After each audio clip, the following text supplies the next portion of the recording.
ويا هلا، اتمنى لكم يوم جميل.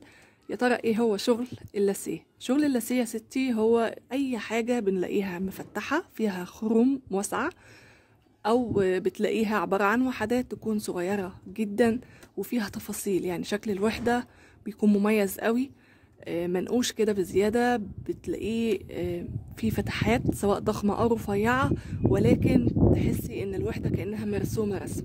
ده يا ستي هو شغل اللاسيه.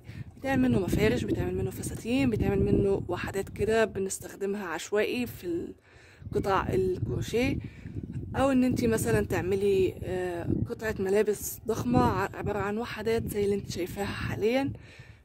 كمان شغل اللاسيه بيفضل متفرع كده لحد ما يروح على الكروشيه الايرلندي، برضو يعتبر ده من شغل اللاسيه. بتعمل منه مفارش تحفة، بيفضل برضو كده لحد ما بنشتغل فيه. كمان التونسي، اللاسيه التونسي برضو بتلاقيه مفرغ زي الشغل ده.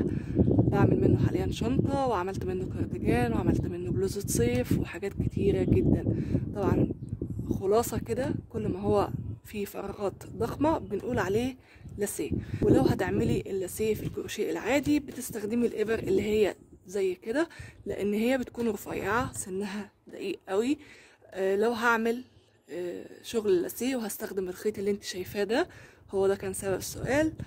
فهستخدم ابره زي دي هتطلع لي وحدات شبه الفستان اللي هي لابساه حاليا، فهيطلع معايا فستان شكله تحفه. وده بس بسبب ان الخيط رفيع جدا ومعايا ابره زي كده، هطلع شغل لاسيه في الكروشيه عادي تحفه. ممكن اعمل لاسيه في الكروشيه التونسي، وبرضه هعمل وحدات شبه اللي هي لابساها في الفستان من الديل دي، فهيطلع معايا لاسيه وكروشيه تونسي. اتمنى اكون افدتك، واي سؤال سيبوهولي في الكومنتات وانا هجاوبكم. لو لسه اول مره تشرفونا، انا كريستال، بعلمكم هنا كروشيه تونسي، مكرميه، كروشيه عادي، وحتى التريكو. اشوفكم ان شاء الله في فيديو جديد. مع السلامه، باي.